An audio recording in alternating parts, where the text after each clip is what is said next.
All right, so I'm Pat.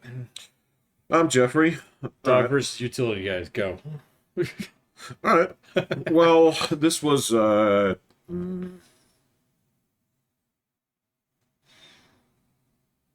it was Thursday or Friday.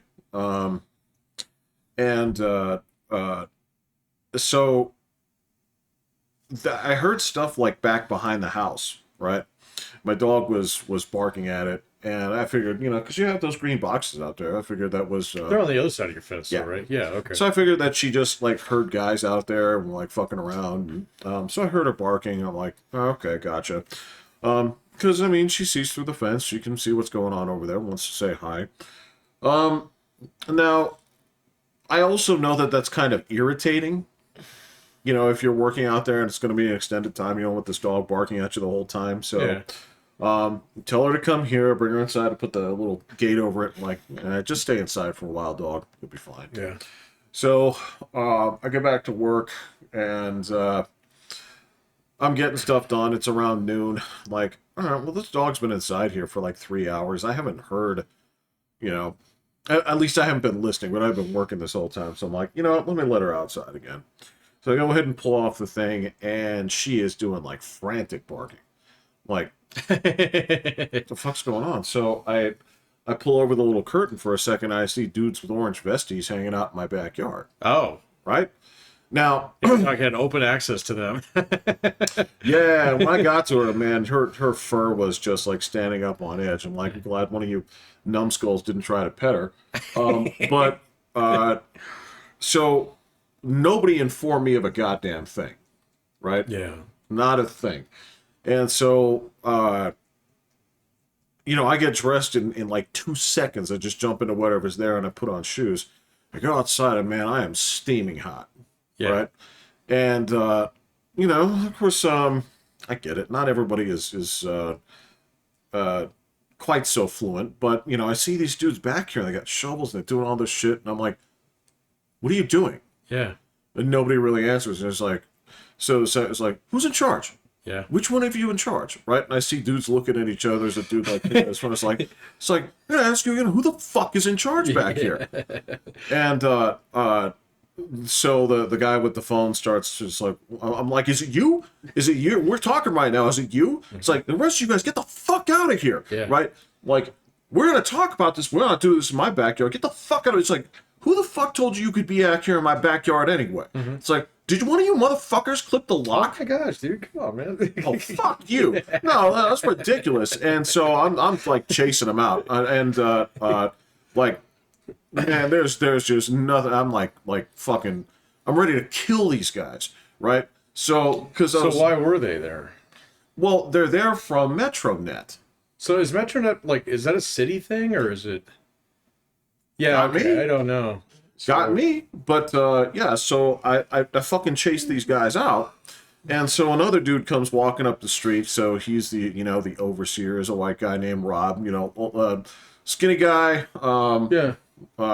white dude, nice guy, right? Ultimately nice, but I'm not nice to him at first. Right. And so yeah, I'm like, are you in fucking charge? I'm like, it's like, you want to tell me who gave you the fucking permission to come back here? He's like, well, there's we're allowed to, it was like, and you're not gonna call? Nobody's gonna tell. It's like, well, somebody tried to call you. I'm like, I don't give a fuck if they tried to call me. I didn't talk to anybody. Did you put anything on my door? It's like, well, we like to. I was like, well, I haven't seen shit. Did you put anything on my fucking door? Yeah. And he's like, no, sure didn't. And I'm like, you guys are done. It's like this operation. What were they doing though? They were supposed to be installing fiber, So do they have to like getting to the boxes over there. Do they have to dig a trench in your yard or something? I have no idea. Yeah, okay. But they were all in there just doing shit. Yeah. Fucking didn't talk to me. Nobody said a thing. And now it just so happened that my lock, okay, they didn't clip it. It's just the last time I went over there back there with the lawnmower, right? I opened it and I left the key in it. So they just let themselves Just let themselves in. So I didn't clip the lock. I'm like, and that gives you permission to come back here? And so I'm like, you guys are done. It's like nobody goes back here without my goddamn permission. Yeah. And I was like, look, What the fuck am I supposed to do? Like, if I don't know somebody's coming back here, like, what am I gonna do? Did you just see how my dog was acting to you people? She's really protective of this house. Yeah, Right? yeah. You know, it's like last thing you want to do is get someone bit. So Well, and that's what Ron, he's like, so like, hey, I understand, man. He's he was a cool guy. I got to give that dude nothing but respect because he was just kind of like, hey, that shit happened to me. He's like, dudes came in there unannounced. My dog actually chomped somebody. We had to put her down. It's oh, like, that sucks. I'm like, yeah, and you're okay with doing this? I was like, who told you were okay doing this? Right? He's like, well, it's one of the bosses. I'm like, okay, nobody comes back here again until I get to speak with one of them. yeah. And this job will remain undone until that period happens. Not a soul has tried to contact me. No, I wonder if they're just doing it because, like, it's like, oh well, this will take 10 minutes. Let's just get in there and do it. You know, I don't It know. doesn't matter. No, I mean, understand. that's, I'm not justifying what they did. So I'm just like, I can understand why. Just be like, oh, it doesn't look like anybody's home. Let's fucking. It's what you said it was like noon too, right? Yeah. Yeah. Yeah. Yeah. So I don't know. And so that's one good thing about having an HOA, man. You don't ever. There's never city guys poking around. Yeah, that's true. There's never city guys poking around.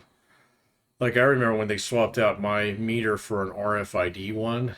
Oh yeah. Yeah, they didn't even have to come into my house. So I guess that's how yeah. it works with a lot of places. Yeah, no, they called and they set an appointment and they said we'll be here between then and then. I'm like, do I need to be there? And they're like, no. It was like, That's fine. so I don't need to let anybody in. They're like, no. Yeah. So yeah, like, okay. So Yeah, it was rough, dude. That was bad. well, yeah, especially if your dog was going nuclear. Well, I mean, here's the thing: is to her credit, what she generally does is she will just get in a defensive stance and she'll just keep barking. Kind of, it's more so to get my attention. Like, Right, dad, come deal with this. Yeah.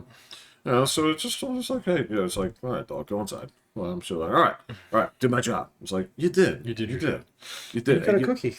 and you didn't fucking like maul somebody. It's just like, Yeah, that's you the didn't grab him by the important throat. thing, because that's not the thing I want to come out here and see, right? No. Because then we'd be in some fucking like big court thing. I was like, you guys didn't inform me. You came back here with my permission. It's like, well, we have permission. I was like, I don't give a fuck. You're supposed to be over here to secure animals before any of this goes on. So I was like, this is why you let people know.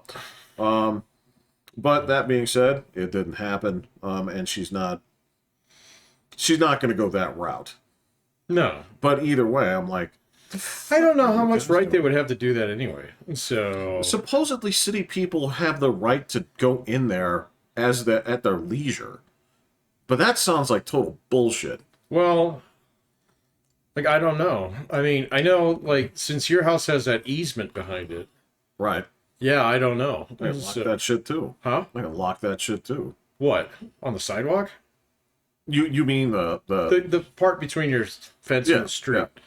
I mean, because technically, I think that's your property, but the city has an easement on it. right. Right. Right. So yeah, I don't think that would actually apply to your backyard. So, because what are they like? That's the thing. If they can't get in your house to do something, they turn off your utilities. Yeah. So they don't fucking use that what is that fireman's tool to open your Oh, the Halligan? the Halligan Yeah. to open to punch a hole in your door and get the crash bar. I mean, I know back in the old days, what they'd have to do is there's a shut off that they'd have to do at the house. Yeah. A long time since that's been the truth. That's true. Yeah. So, but that's even if those are city guys. I don't even know. Well, these guys were contracted by the city. Right. That I can tell you. Okay. So that's why they were going to basically getting through to the box over there. But my understanding is it sounds like something needed to go from there to here. But To the house? I mean, like out to the hood. Oh. I think. I don't. Yeah, I don't know. I gotta be honest. You don't have I a wasn't- box out here, do you? Uh-uh. Yeah, okay. I don't know then. I wasn't listening as thoroughly as I should have been, but I know that they were in this part of the neighborhood over there later parts of the week. And this was the thing. I told the guy, I was like, said, I'm yelling at you, and that's not cool, and I completely apologize, right? You seem like the nicest guy in the world. It's like, it's not you I need to talk with, right? Like, What I would like you to do is give them my information here, and we'll discuss this. Yeah. Because work won't continue until they do. Yeah. And he's like, hey, I understand, man. So, Well, and they haven't contacted you since, huh? maybe. Here's the thing is, much like every other American on this planet, I get 5 to 10 unknown calls a day. If you do not leave a message, I am not going to answer it if I don't recognize the number. Oh, no, neither do I. But, Yeah. you know, if you said, hey, call me, you know, and Yeah. then they call you and don't leave a message, that's stupid. So, I feel like there's not a person in the business world who doesn't know that by now. yeah, exactly. I find that impossible. Yeah. Like, didn't reach him, yeah. So whatever needs to get done, it's not done. Well, either that or they didn't actually have to be in your backyard to do it. So, Quite possibly. Yeah. But then you shouldn't have been. right. No, I agree. So, I don't know, man. But they were fucking around with something. I mean, they were over there. There were 5 dudes over there, and 2 of them had shovels. So I'm like, I don't know what you're doing or what you think you're doing. Yeah. Like, Huh. and it's like that's gonna come to an end right now. Yeah. Well, your dog was, you know, that can get kind of scary, man, when she gets her. She hackles up. absolutely Yeah. can. Yeah. Yeah, she gets that wolf face. So. She does, and it's over the stupidest shit. Because I mean, no dog that will like nestle up with you and cuddle with you and like shove her face behind her back should flip around like so like It turned into one of Sauron's wolves. weird. Yeah, yeah. Was it one of the wargs or what? It turns into a warg. Yeah. Yeah. I got one cat that gets like that. So my tubby cat, she'll go absolutely apeshit if there's cats out on my back patio. So Is that a protective thing, or is it it? totally is, man. Yeah? Yeah. Yeah. Or is she just kind of like a tough one? I'm not going to turn her loose to find out. No. Yeah, no. So, because my other cat could probably outrun the coyotes. This one could not. So she is way too fat. And she's not a brawler. She's totally a brawler. She might be able to fight them off, but if there's more than 3 of them, I don't think so. So, Yeah, that's one of the things that does come up in my feed in kind of a regular basis. Not nearly to the extent of cute animals doing things cutely, which is I think that's just like I think that's the ether that fuels the good part of my life, is seeing animals doing good things with each other.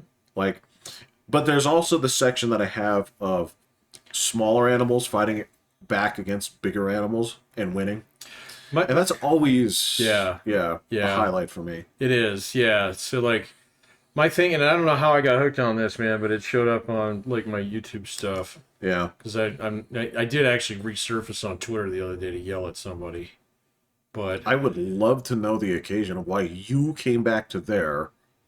this guy that I've been watching for a long time, and he had his like last podcast before the election kind of thing. Okay, hold on. All right, And it's just like pause that for one moment. I want to Okay. come back to that in detail. So this is me literally putting a pin in that. What was the animal thing that you were? cats dodging snakes. You might want to write that one down. Yeah. Apparently, cats have like a split millisecond better reaction time than all snakes, and so there's all these videos of cats fucking with snakes. And I know we're talking like snakes that will, like, if they just get a little spit on you, you die. Right, Kind of thing. And cats are right. just fucking fine, man. They're like mongooses. Yeah. It really is incredible. Yeah, it's and you're right, because they do it fearlessly because they know they have this lightning. Well, and they move in so many different. They have so many more articulated joints than a snake does. A snake can basically do one thing. It's weird. Okay, so in theory, a snake should be infinitely more articulated than a cat. Yeah, but it's like a slinky. If It's sort of yeah. You know, I don't think they're. I'm going to tell you this. I think if there was like a Brazilian jiu-jitsu for like snakes, they'd do great. Like, I don't think they use their body weight very well. I don't think they take advantage of all the ridiculous freedom of movement that they have. Snakes? Yes. Yeah. I mean, they're also reptiles, man. So, kinda dumb. well, I don't know about dumb, but just programmed. So, yeah, Yeah. a little bit different. No, I get it. I get it. They're sort of they're low RAM, but I mean, Good clock speed, but yeah. I'm sorry. we're gonna run an N64 game. We're gonna run the fuck out of this game. Oh man, this draw distance is about a foot.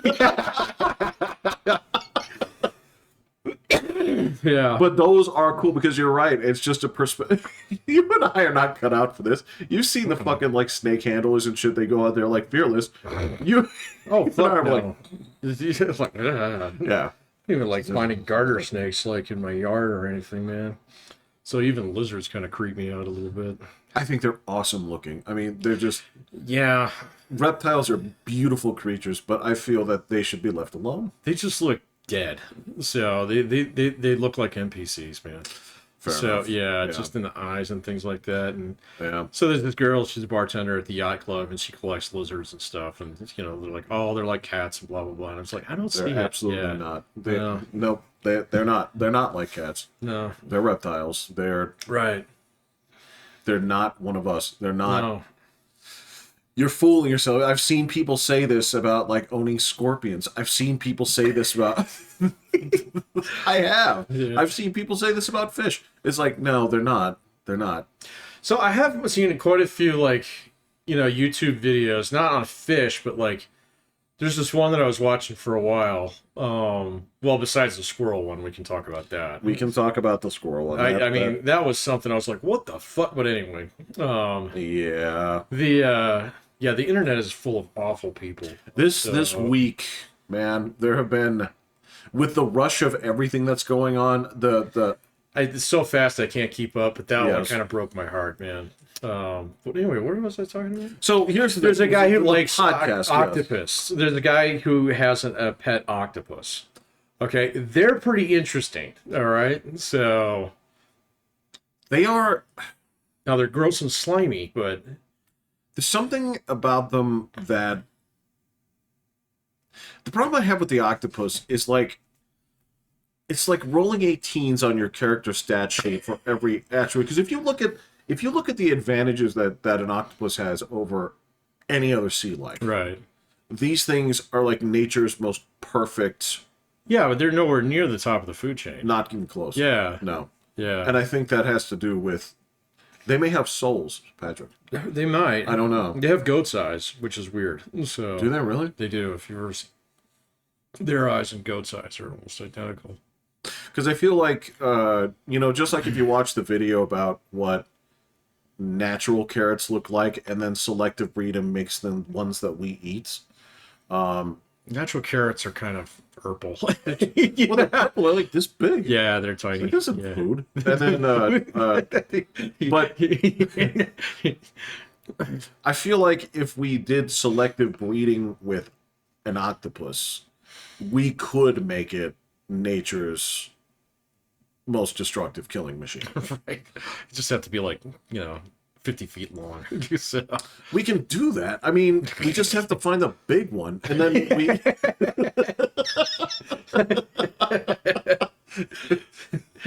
scour the seas. It is. I mean, that's how it works. But all right. So, what happened on this podcast? What was it that? What did he do? Nothing. Get you back? Well, he used to be one of the guys that I would launch torpedoes at every now and then, because I like him. I really like him, but he's very lefty. Uh huh. So, and I got into it because he's a foreign policy guy. So, Oh, okay, okay. And then Alright. like and his partner is really good. So I've been watching him for years. So, but anyway, these two guys, they quit their podcast maybe about 2 years ago. And they get together every now and then to kind of like go over, and it's always domestic politics kind of stuff. Oh, So, all right. because he talks about AI, he talks about, fucking Buddhism, all kinds of shit. So, but, he had a 2-hour podcast with his former partner the other day. that it was just like I just got done watching the entire Joe Rogan JD Vance thing, so which was really good, way better than the Trump one. Considerably. He made Joe Rogan look like a retard.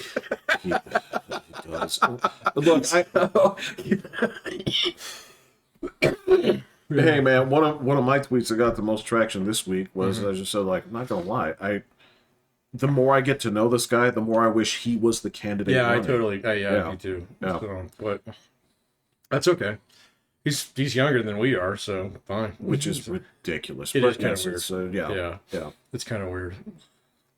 You know, I've gotten used to like celebrities in movies being younger than me, but athletes for sure. Athletes for sure. If Athletes for a long time. They're just kids. They're just like you talking about. It's like, what's this kid doing? Fucking Tom Brady's birthday is like 4 months after mine, so yeah, you played football for all those years, man. Well, I know, man. He married a supermodel and all this stuff, and it's like I don't compare myself to him in any other way except for age. So just as like, okay, that guy watched fucking Transformers like I did as a kid. Got it. Which is interesting. Yes. Yeah, Yes. He's from that generational cohort. Like, well, he was too busy being, like Mr. Football. So, well, I don't know how many cartoons he watched. Hitler didn't say a lot of smart things, but he did say not to compare yourself against others because doing so is a disservice to yourself. He did say that? He did say that. I don't remember that. Yeah, surprisingly. I'm particularly well read on him too, and so I don't remember him saying that. I may be paraphrasing, but it's pretty darn close. Well, there's a lot of shit in that weird book that he wrote. Look, I wouldn't fault you if you could skip past that one. Nor do I know if that's where he wrote it, but I know that's been attributed to him. So, well, considering that was about the only thing he wrote, so I don't know if there were like office memos. Well, there were like 4 more versions afterwards, but I'm pretty sure they were ghost written. Well, entirely possible. Yeah. But I mean, I don't know if it was like in the morning he'd come by and just, take stickies and say like, I thought of you. I wrote this down. I thought of you. I thought of you, buddy. It's your wife's birthday. Yeah. I got your card. Yeah. Linda. Hey. Yeah. Yeah. Yeah. So anyway, he's just completely. This guy for years has been like a no war, bad intervention, America bad kind of guy and stuff. And then after watching both Trump and Vance basically say what this dude's been saying for about 15 years, and then for him to just, this is horrible. It was like one of those things where it was just like, so it's not what they're saying, it's the fact that they're the ones saying it. Yeah, I got it. Yeah. So, yeah. And then I immediately, pulled the cork on my... And resubmerged for the deaths. We got our one shot off. That was all you needed to say. That was all I needed to say, man. And I know he is so active on Twitter, so because he's hit me back a few times. He was one of the only guys who did. So, and I was just like, "Come on, man." So, I know they're not your guys, but it's what you've been saying. So. No. And I don't fully agree with it either. I really don't. So, I would think that you like probably all the positions that you take, it's probably a case-by-case scenario. Sure. I mean, that just seems to be reasonable with you where it's like, well, we can't just write a policy of never intervene, and we can't write a policy of intervene on everything. So I'm thinking we probably have to take these by committee and think, do we have to do something here? Right. So that seems reasonable. Right. That is not what Twitter is right now. Is anything Twitter is anything but that, man. No, there is zero discussion. It is all combative one-liners. That is. Yeah, I did notice that during my brief foray on the surface of, the the dark waters that are Twitter. It is. I mean, here's the thing. Like, news comes out there faster than anywhere else. I mean, in terms of legit news. Like, you can get rumblings of other stuff that's unverified in other places. Yeah. But once an actual dude is willing to put his name on it, it comes out there first.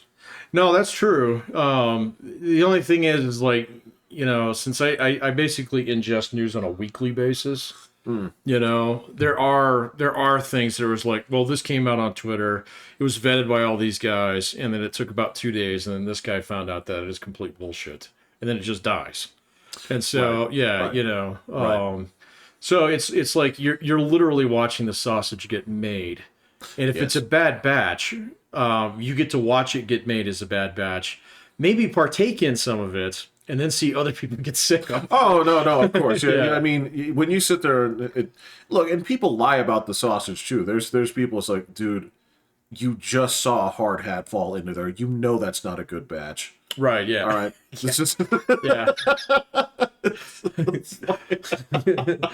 you Some saw. ribs in your Don't bologna. lie. Yeah. Don't lie, man. You can just Right, pass on yeah, this exactly. one. It's the same thing. It's like though I heard something. So let me tell you about. Oh, now Trump is he's on that list too, on that Epstein list. Turns out that was nonsense before the end of the day was over. Yeah, I don't know, man. I mean, Epstein didn't even come up in any of the major podcasts for the last couple. I think that one's probably done. So, Well, I mean, we know the two guys. It's Bill Clinton and Bill Gates. We know them. So, you know, but they're on a little island over there saying, come get me. And we're like, you know what? You can just die on that You're not island. worth getting. Yeah, exactly. So, yeah. And I mean, Bill Clinton does still appear, right? Just like Bill Gates does from time to time. But Oh, man, his appearance this week was weird. So, he's got the shakies. he definitely has the shakies, and he's got that in his voice, yeah. you know, that's just, it's like, ooh, wow, Yeah. you're not going to live as long as Jimmy Carter, are you, buddy? So, Few people do. right. So, Bill Clinton's not going to make it. It's not that far. No. So, No, he doesn't have a like. In a lot of sense, I think Bill Clinton doesn't even. I think he's tangentially involved in politics at best. I mean, I think people have to catch him up. Like if it's been like 3 weeks and he's been yeah. like fishing or been doing other stuff, and like somebody lets him know, like, hey, this is what's been going on. It's like, oh, that's good. Oh, okay. Yeah, you want me to come talk? Yeah. Versus his wife, who is, face deep in the ongoings of everything and chirping in with her dumbass shit, and her. I mean, it's Yeah, a but they're different keeping story. her off the stage too, man. Well, she's poking in from time to time. She's She made a does couple poke of in from time to appearances. time. Said the same old bullshit, and I understand that there's a certain amount of like. There's like a hate engine inside of her that keeps it going. I'm not lying. You've seen it. I've seen it, yeah. You yeah, can yeah. see it in her eyes. There's a It's just- molten core in there, yeah. It is not now. When she dies, it's gonna like some people pass like peacefully the night, which Bill Clinton will do. He'll just like look at no one and say, it's like, I got my dick sucked like 600 times, and then he's gone.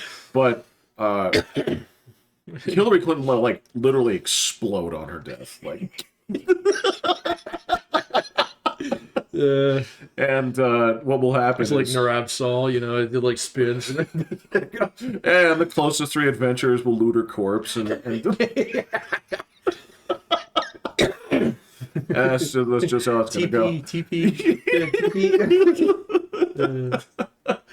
That's just how it's gonna go. She is a mad ass woman. She is still. She is. And like, so Michelle Obama came out this week and scolded like everybody, which was weird. It was weird. It was like, man, you know, Obama like scolding was really like worse, wag yeah. your finger at me like Yeah. that. So I know that wasn't directed at me, but still, Right. You know, it was kind of like, well, okay. So you're gonna shame half your electorate into showing up? Don't I don't think that's gonna work. do that. Yeah, I know. So, and then Obama's shown up a couple times. I haven't heard any of his speeches though, except for the one that was like a little impromptu thing that he did at one of the field offices, which was kind of like, okay, yeah, so black guys don't like you anymore. You know? So, yeah. They got their eyes were kind of wide. They're like, what? Well, yeah, exactly. Yeah. We were supposed to do this out of like some kind of obligation? Right. Yeah. Yeah, that's that been one got weird. played quite a bit. That's been weird. So, but that one, I mean, that was short. It wasn't a speech. Like Bill Clinton gave a speech. Yeah. So yeah. And then yeah, it's been a whirlwind week for some of that shit. Crazy. So Absolutely. But what? You know what? Elections in 2 days. yeah, it's almost Of course, over, man. like it's well, that so the yes. first part of it's almost Okay, over. right. Yeah. So, I'm sorry, man. So like when the Russians and the Germans form up on the border, Yeah.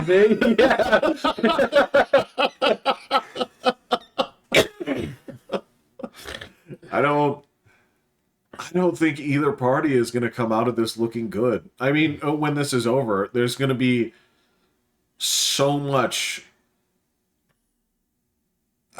many accusations, so many this, so many, well, that depends on how the night goes. So, I mean, it like I mean, I can't keep up with like some of the changes, that are going on, and because there's so much weird shit flying around out there. I mean, the New York Times is basically cranking out bullshit every fucking day at a records pace. Oh, it's absurd. You can't even try to pay attention to it, man. Like you can't even find the fucking Giants score at this point. It's right, yeah. And I watched football all day today, so in between grading papers, and it is filthy with political ads this weekend. So, and they're all they've changed the message. So, it's fourth quarter, and so it's all rally time, Yeah. But like the local races are just as filthy as they were before. So but the tenor of the national election has changed, at least in terms of ads. And, yeah, it's just, you can just tell there's so many people are just fucking over it, Yeah. Yeah, I look, I wouldn't be one of them, but I mean, I guess there are people that in 2 days they will show up, and right before they press the buttons, they are going to say, you know what, I just don't know who I'm going to pick. It is a I don't think there's literal very game many time of I don't think there's very many of those. So like the amount like call. I can't imagine, but yeah. bro, the interesting thing is like so like I turned in our ballots last Monday. Yeah. Okay, and I thought I fucked mine up. Okay, Why? because they filled it out in Sharpie like you did. Oh. But I did the front page first, and then I did the back page. And fucking bled all the way through the whole motherfucking thing. So it looked terrible, man. The card actually shows a dude using a Sharpie. It does. Yeah. It totally does. But man, that's why I grabbed it. It bled right through it, and I was like, "Oh, my ballot's fucked." So yeah, but and I told my brother about that. He was like, "Oh, well, there's this thing where you can go on the Secretary of State's websites and check it, so to make sure that your shit gets counted." And so my shit got counted. And so, it's not obviously, I mean, they don't line up where it's like this one, if I mark it yes on this side, it turns out to be a no on the other side, Right, kind of thing. right. So they are a little off-centered. But we're going to know how many people voted early. So, and it's going to be a lot. So, a lot more. So they've been running the numbers on this the whole time. And we haven't really seen. Oh, here? Yeah, I don't here, know. Or we haven't really seen it consistently because there's like other states like Pennsylvania, they can't even start counting until Tuesday, so they don't know. So.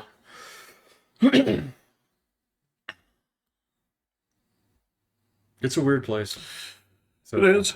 It's but like here they can count. They cannot release any results until like I think it's the earliest is like 5 p.m. that night. Good. That's in the law here. Yeah, that makes perfect sense. Yeah. So and like Arizona's the same way, if I'm not mistaken. But there's some weird ones out there, man. But there's a lot of them where absolutely, you just like look at some of the anecdotal evidence from people coming back who are like, oh yeah, there was a fucking line. It was like, wait a minute. The election's in 2 weeks. Right. Yeah, exactly. Right. Yeah. So it's like, are you sure this is the election? Are you sure yes. Yeah. you weren't waiting for Metallica tickets? Yeah.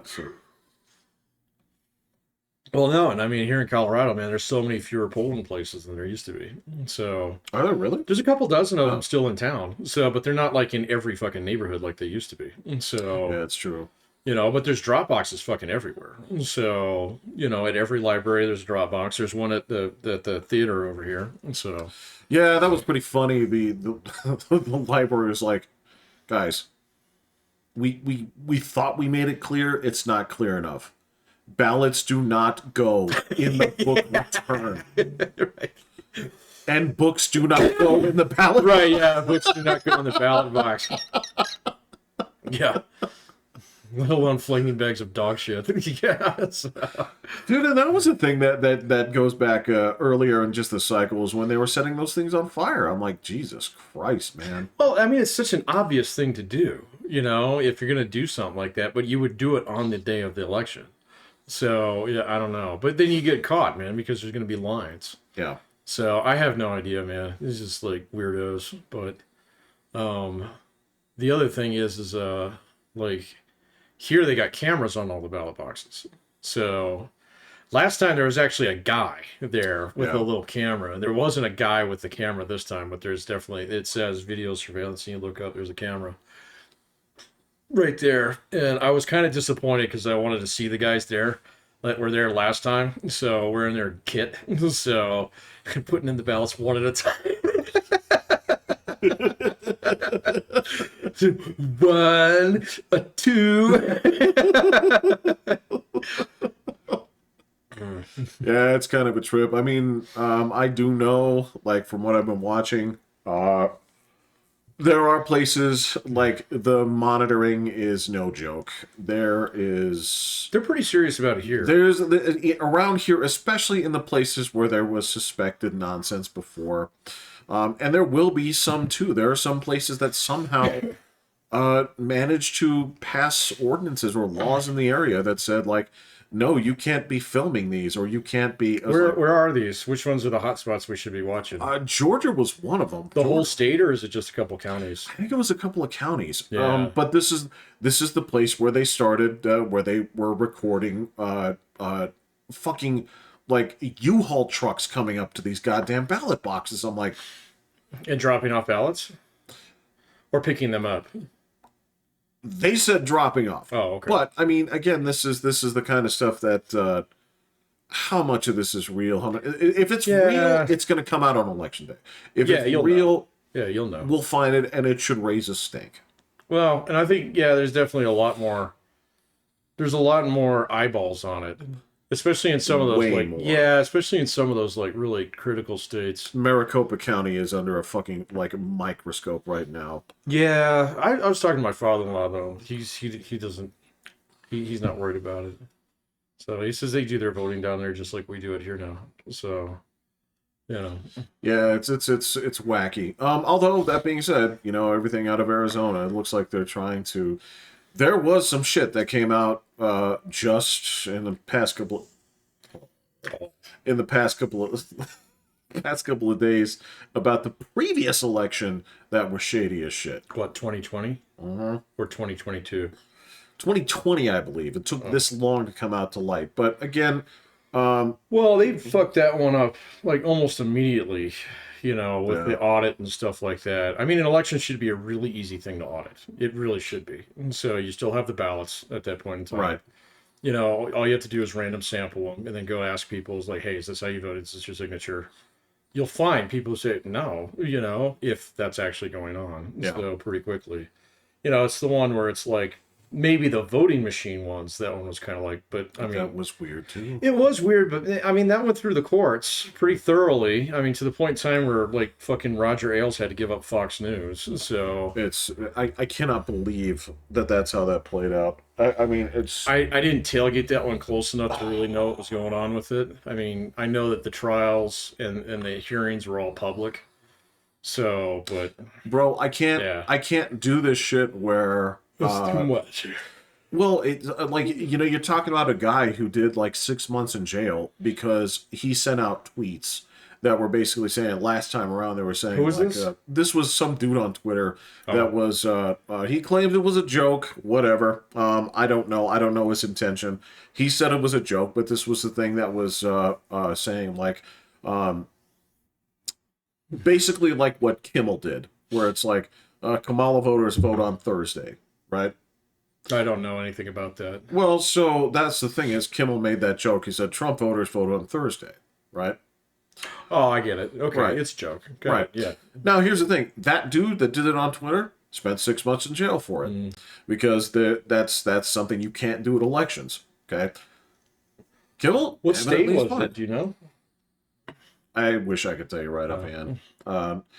My gut is going to say California. Florida. On the other side, it's It might have been Washington or Oregon. Yeah.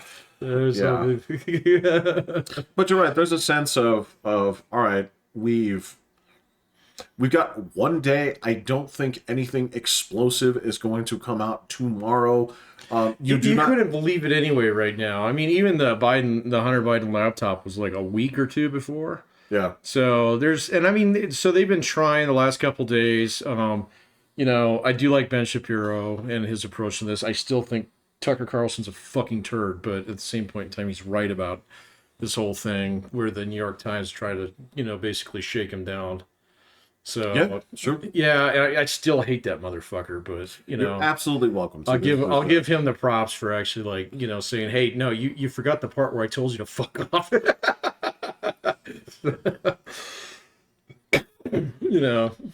Yeah.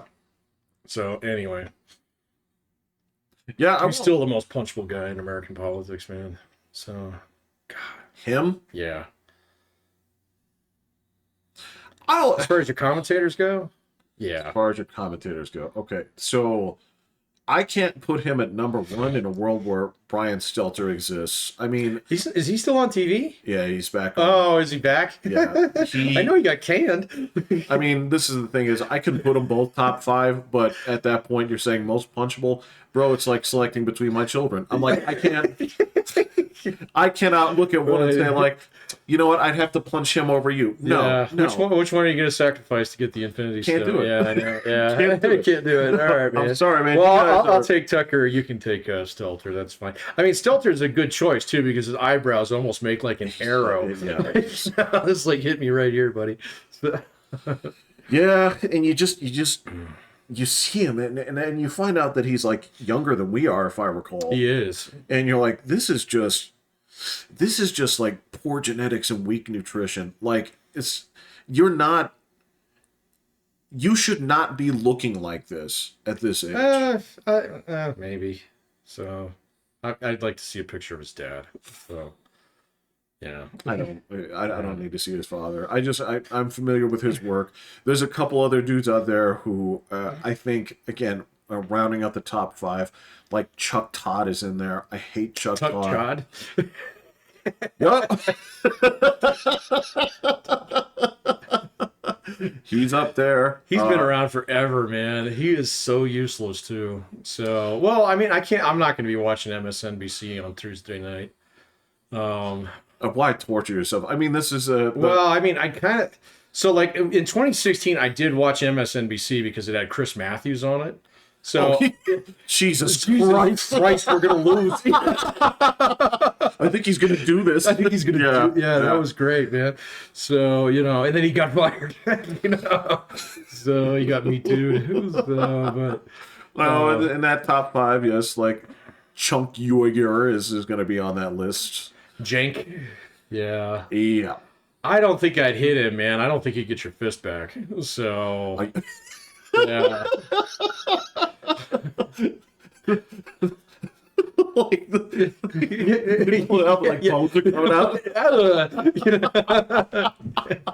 Look, I did. That was one of the. I was doing a little bit of flipping, but I did stick with the Young Turks in 2016, and that was one of the funnier meltdowns I'd ever seen in my life. Oh, yeah. Well, I mean, the whole thing with Anna Kasparian over the last, 2 years, too? She's a changed woman. She's very different. Yes. So she is still far left, but the far left thinks that she's a Nazi. Which is odd. Yeah, but yeah, no, she's been popping up on my feed a little bit lately. Yeah, I don't know, man. So he doesn't bother me as much as some of the other guys out there. Well, So he's kind of mellowed out a little. He's mellowed, yeah. He's mellowed out a little bit over the past few years. He used to be insufferable because he was making it his business to try and get in the cycle by saying shit that was like. Well, he got in that whole fucking pissing match with Jimmy Dore, so you know. Yeah, and you know what? Jimmy Dore is gonna smoke you because he doesn't care the same way. No, he's fucking harmless too. Yeah. So yeah. He got a very, whatever, you'll tire yourself out kind of attitude. He does. Yeah, he's definitely got the lounge lizard thing. You can't. Yeah. That's the thing, man. You can't beat those people. Those people can't like win, but you can't beat. You can't beat them. Yeah, exactly. Yeah. Like the bumpers in bumper pool. Yeah. You're right. So yeah. Yeah, I gotcha. No, it's a mess. It's I think it's better than it was maybe like 2-3 weeks ago. So I think a lot of people are kind of over it. Well, 2-3 weeks ago, people were still trying to land their haymakers. There were still people exactly that's digging and trying to argue points that they knew were meritless. That were trying to say like this is it's like, but what about this? What about have I said that he's a convicted felon? Have I said that you're going to vote for a convicted felon? It's like, yeah, maybe. Yeah. So, why not? Or not. Yeah, but I think. I mean, just like the single note song, it's not working. They were kind of recognizing that later last week, so then there was a bunch of panic on like Thursday, Friday, Saturday-ish, kind of, and then today I was watching some of the Sunday shit before football. And everybody's just like, all right, whatever. Let's get to Tuesday. Right. So, yeah. In fact, everybody just call in sick tomorrow and sleep for 24 hours. Yeah, because you're going to need to stay way late on Tuesday. I don't know. I've seen a couple guys saying that's probably going to be called by about 9 o'clock our time. So I've heard that too. Yeah. I don't know how much I buy that, but I don't know, man. I don't know how it's going to go. It's been kind of randomized the last couple days, so I have seen so much convincing data on both ends. Yeah, but I've also seen so much debunking data where it's like, but here's why you can't trust this. And all I can tell you is that whenever they put it against 2016, 2020, and 24. 2020 is a weird one though. So there's not a baseline there, and 2016 was a fucking lifetime ago now at this point in time in terms of how the electorate is shaped. So I agree. Yeah, I agree. And you know what?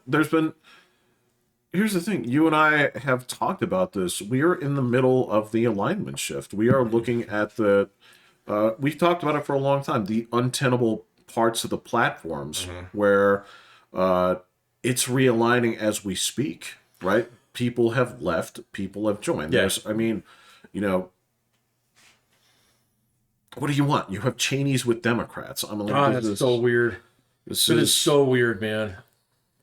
So it's like literally Darth Vader's daughter. It absolutely is. Yes. If you see him in that looking over his shoulder portrait they use of him, I mean, he's got like he is like Cheney is actually saying like unlimited power, and he's I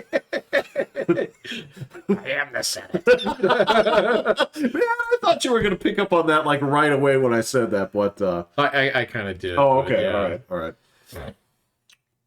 But yeah, you look at it like there's nothing good in your heart. Like whatever Dick Cheney. If you look at him, man, okay. So well, he's got the most crooked ass mouth that you'll ever see on somebody. He does. Yeah. I don't think he's actually that. He's not that hard to figure out. I mean, he is who he is in a lot of ways. He's this Cold Warrior dude who got his hands on, like. I mean, if you look at vice presidents, he's probably the most effective vice president we've ever seen in our lives. Yeah. I mean, the guy who actually got, some kind of like, he got to do shit as vice president. Like, do you mean as in like king making or sort of? I don't know how much he king made. Or puppet mastering? I don't know how much of that he did either, man. But I think like there was enough shit going on where he was able to actually turn to W. I mean, he's not a stupid guy, but he's definitely not the sharpest knife in the drawer. You know, No, he's the closest president to average that I could yeah. put that. And I don't mean that as either pejorative or It's not a complimentary. compliment either, yeah. So, and I mean, so like he was actually like he'd been around since what? Since at least the Nixon administration. So he kind of knew what the buttons did. So Right. he Right. could show Junior which ones to push. He was hanging Or, around. like fucking yeah, Al Gore yeah. couldn't do shit. I mean, he got it's like, oh, let's talk about like meatless meat, stuff like Oh, that. back then? Yeah, back oh, then. oh, Jesus. This is Okay. before his movie. 2000, yeah, yeah. Yeah, this is even before his movie, and he was known as a greenie. Well, a greenie, but also I mean, that was the joke. They saw him as this sort of like emotionless blob of a man. Yeah, and he had that weird kiss with his wife at the Yeah. nomination. Everybody's like, ugh. Yeah, he did. He's... And then they got divorced. Oh, they did? They I didn't did, know that. yeah. Oh, Yeah, maybe like 10 years later. Something like that. fair enough. Fair enough. But Let's see. yeah, so he was useless. Joe Biden was useless. So, as Obama's vice president, so bad to the point in time where, like, Obama, like, turned around and said, oh, actually, we're going to make Hillary the nominee. Right. Well, wasn't he saying at the time, wasn't his argument, he's like, I got that shit going on with my kid. I'm not okay to What? in 16? What did Obama do? Wasn't that when Biden said, like, I don't want to run, I just had that issue with my kid, I'm grieving, I don't want to do this. That was part of it, but the other part was like Obama beat Hillary in 2008. Yes. Legit. Yes. Like actually the party was like, well, just wait your turn, kid. Right. Kind of thing. He's like, fuck it, I'm going to run. And he won. Yeah. And then her consolation prize was to become Secretary of State. Right. So she didn't create a royal fucking stink about him, a black man knocking out the first female presidential We had a candidate. choice between firsts. I know. All right. So, but it was like one of those things where it was like, all right, so here's your thing. But then she wasn't Secretary of State the entire time because she started campaigning like 2 years, Something like that. something like that, Yeah. 2 years in advance, and basically just corralled Joe. But, the whole idea was because Joe had already run for president at least twice. Oh, in Yeah. the past? Yeah. Yeah. Yeah. So, and then my understanding was that he actually wanted to run in 2016. And then Obama said, well, let's let the process work itself out. Man, that's like when somebody says, like, as adults, when you're saying, like, oh, you want to do this weekend? Maybe. Right. Yeah, That always means exactly. no. Right, yeah, exactly. God, my boy just got out of the army, Pat. He really needs a job. Yeah, well, tell him to apply. Right. Yeah.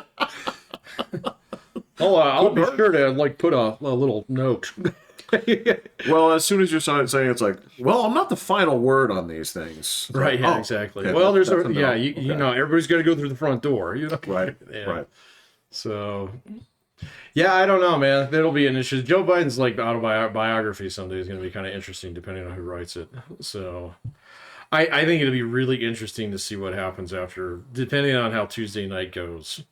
So, like, if the Democrats lose, and I mean, it's clear, like, even if Trump were to take the popular vote, which they've been talking about the last couple of days, I don't think that's possible, but it might. I don't think it's likely. It is possible. I've seen just as many things that say yes as they do no. But right. what that tells me at least is it'll be close. Well, yeah, because before that was like, no, that's never going to happen. Right. I mean, like, yeah, didn't Biden beat him like 8 million and Hillary beat him by like 2 or 3? Something like that, yeah. Yeah.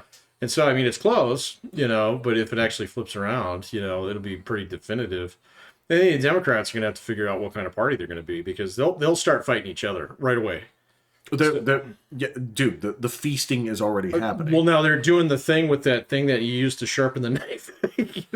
So we're doing all the steak knives before the company comes over.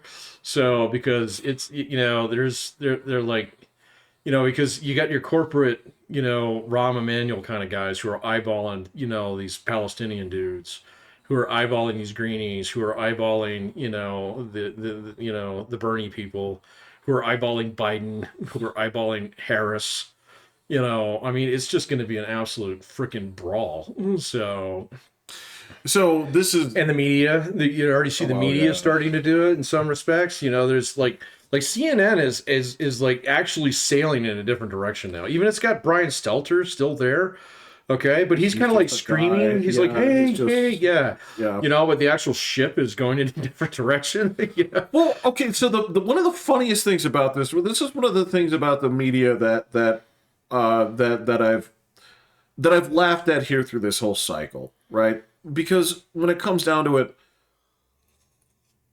they are upset, and there's just no two ways around it. They are upset that they don't have the influence that they used to. right. Which is why that's one of the reasons they're not holding back at all. If you don't reach that much of an audience, right, Yeah, then you stop. Like, here's the thing: is I would say this. So if anybody gave a shit about ABC at all, right, at this point, if they had any real viewership, yeah, right, they would have corralled the retards on The View a long time ago. right. Right? They would not let them get away with saying the inflammatory things that they do, or they try to counterbalance Yeah. it. Right? No, I think they But like it that. just doesn't reach that many people, and the people No. it reach like that. Yeah, and they're right? loyal. So yeah, Exactly. and then you can see, and that was a good point that Vance made during Rogan's podcast, because I hadn't thought about this, because we always take a look at like ABC, NBC, Fox News, and stuff like that, and compare them to each other. But you know, really, when five of those are actually like kind of rowing in the same direction, Yep. and they're pulling in a couple million viewers a night, they already outweigh Rogan. So, and it was like, oh yeah, you're right. So, and especially since the same people are tuning in every single night.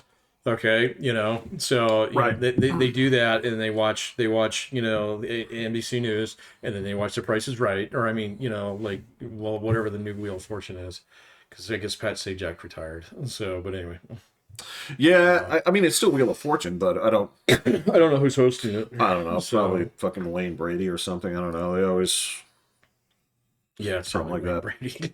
Wouldn't surprise me. That dude, if it's a game show host was a white guy on it, Wayne Brady's on it now. Yeah, that's Yeah. it's. I don't want to call it a monolith, but it kind of is. I mean, you present it. It's sort of Well, it represents a chunk of people who kind of gather around the Yeah. CTV. yeah, You know, and it's the only one that's still left, because like as he was pointing out to Joe, and I don't think Joe was actually tracking this, you know, because he's like, oh, my audience is huge, but he's like, yeah, but you know, like when Trump comes on, all right, and 44 million people watch it in like 48 hours, you know, that's a lot different than when you have like, you know, your MMA bros on there.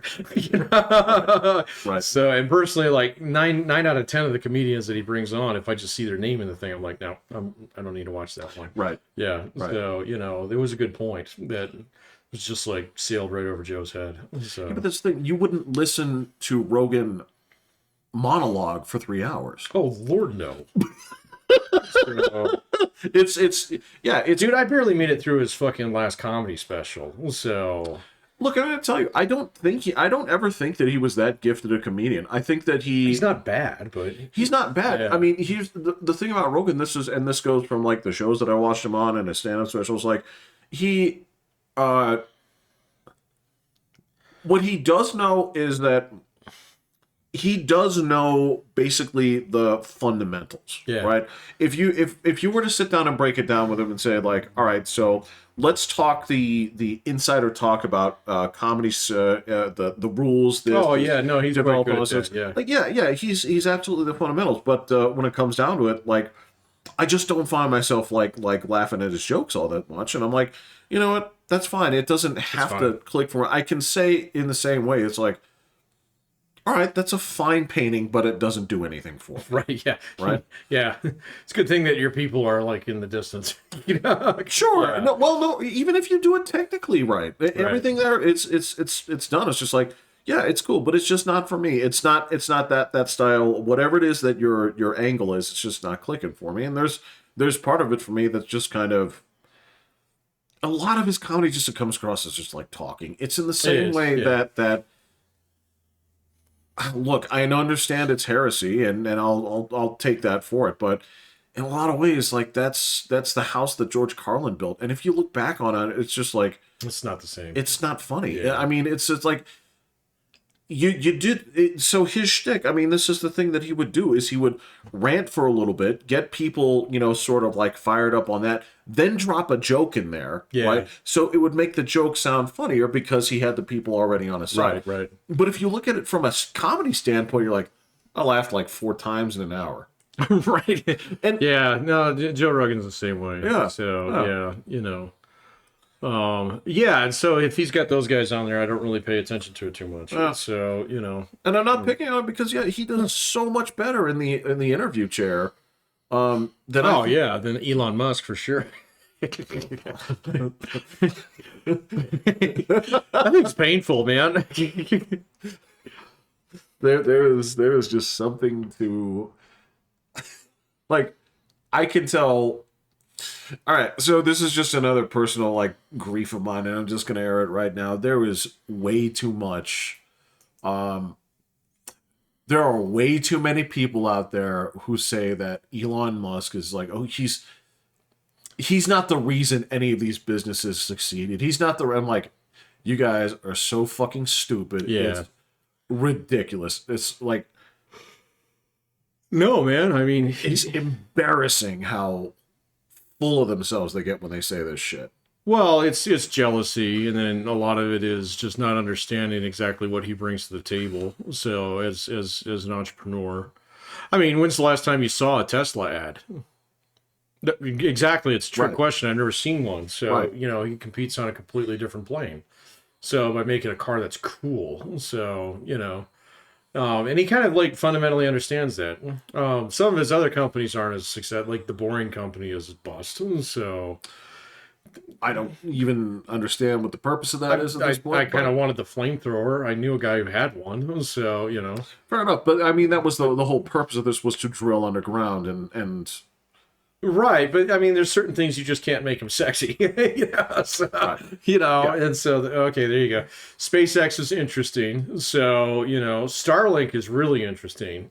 I mean, that's just a no-brainer, slam dunk. If you got the rockets, is like okay, let's make the internet. Like where you plug it from the very gods, kind of thing. Yeah, very simple. It's like, well, and Bezos was trying to do the same thing for years. So, but then like it. Well, no, he went AWS instead. He was like, oh, actually, you know what? We should do the hosting part instead.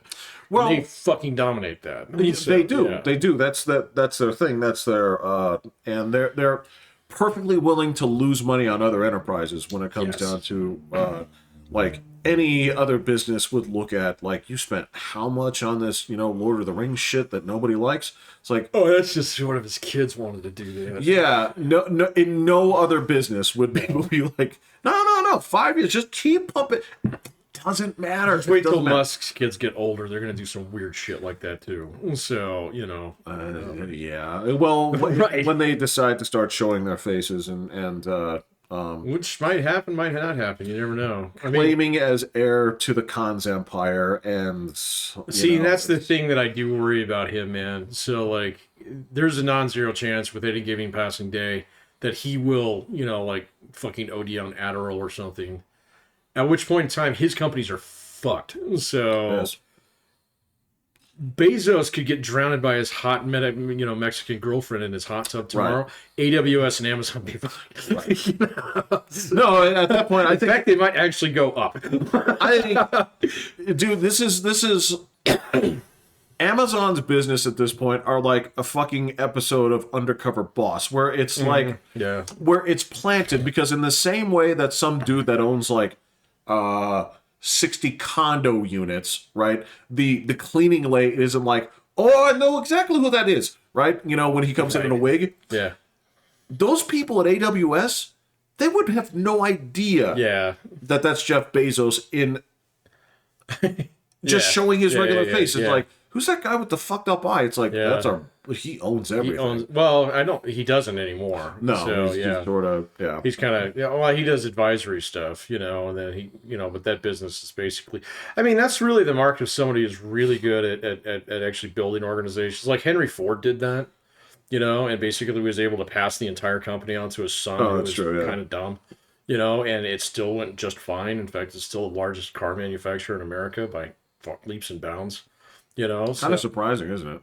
not really when you think how many different kinds of cars they make. So, Well, to me, it's surprising that it's been that long, and they haven't been well, yeah, stopped. no, and it's a very well-run company. Remember, back in 2008, they were the ones who didn't take the bailout money. That's correct. Yeah.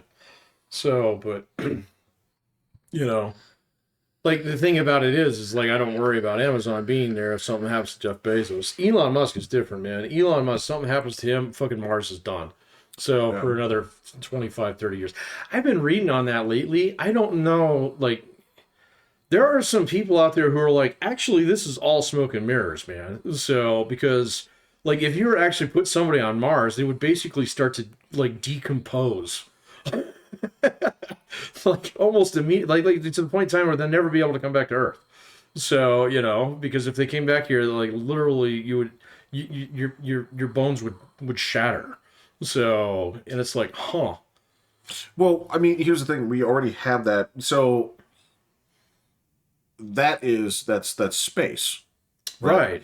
There's no greater weightlessness than actual space. Right. And people can survive there for quite some time. However, it's difficult. It is difficult, and most of the orbits are actually within the magnetosphere still. So, and that was something I was like, oh, I didn't realize that. So That does not prevent your muscles from atrophying if you. I'm not talking about the muscle. I'm talking about radiation at this point in time. Okay, Yeah. okay. So I don't know, man. I'm sure that like he and his dudes have got like ideas on this. I just haven't seen them. So how would you actually survive this? I can speculate, and I'd be wrong. That's I can safely exactly. say that. Yeah. Number one, I haven't done enough research on it. Number two, I don't know where to go to do the research on it, or basically the field to study to be an expert, without just taking someone else's word for it. Well, and that's kind of the what I problem ran right into now. as well. So, it's one of these things like exactly what are the likelihood that you'd be able to survive and how long would you be able to survive? And so like the whole Martian thing that, Right. Matt Damon, where he's there for like 2.5 years, Yeah. he would never be able to come back to Earth. So,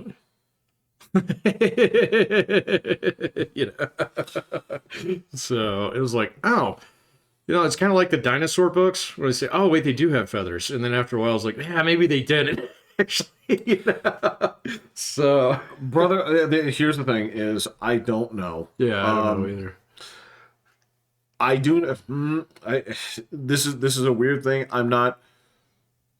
I'm going to say it this way. I would not bet against him.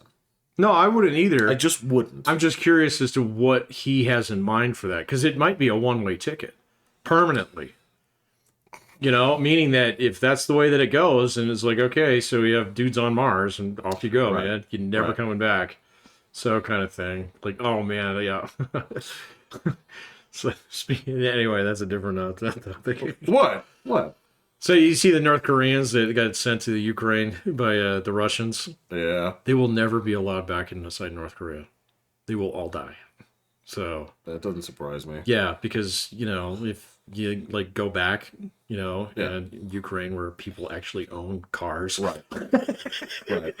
Someone pointed that out the other day and said those guys will never be allowed to step foot back in North Korea. So, You know why? Because that would be the focal point of a revolution. well, yeah. So, I mean, it's just sad, man, if you think about it, though. So, it's like basically you got signed up for a fucking death march. So, and that's why they're sad, already but, I like mean, like it's just broadcasting them to get them to defect. Jesus. Like they got this shit on Telegram, so where they're actually putting out Korean language broadcasts there. Oh, yeah. And saying, hey, free rice, free medical care, free eggs, kind of thing. And they like guys will come over there and it was like, are you guys serious? Yeah. Well, I mean, this goes to the same argument when they talk about the collapse of the Soviet Union, that sort of thing. And every time that 5 to 6 months pass, there's a new spirit of downplaying whatever one thing was and upplaying something else, right? And so one of the theories that pops out every now and then, that was the beginning of the end for them, was Chernobyl, and not because of the disaster it was. It was because the scale of the event brought international press, and this was the first exposure that actual Russians had to life outside of the Soviet Union. Now, that's not so it's like, well, actually, that makes perfect sense. Now, from having, the chance to discuss some of this stuff, right? The problem is that's sort of a Pollyanna way of doing this, where you say, okay, well, you can put on this. Because here's the thing is, as I've had the chance to speak with more and more Russians, especially ones that lived through that era, right? The thing is, they knew about the outside world. They knew about, so like when I heard, and this is just a fascinating thing, when they talked about the underground music scene. Oh, yeah. Right? Yeah. Like, this is fascinating, right? Where there's no pretense where it's like, yes, we know exactly where this is coming from. Yes, we know we have to hide it this way because of, our government, but we're well aware of the world outside. Yeah, no, and I've heard that in the past because, like, I mean, even there was a guy that I grew up with. His sister actually did an exchange program with. Like in the 80s? Yeah, it was like the late 80s. Okay. So yeah, and so I mean, but like it was one of those things where, yeah, I mean, they'd screen you really heavily and stuff, but you could still go study in Moscow for a couple of years, and they would send people over here, so it wasn't completely cut off. Like North Korea, members of the Kim family go to fucking Oxford, and that's it. Right. Right. So it's a little bit different, but like, yeah, I actually do have a bona fide Russian student now. So I was actually talking to her quite a bit. How old is this one? Ooh, she's probably a little bit younger than me. So, yeah. Right. So she definitely grew up Soviet Union days. Yeah.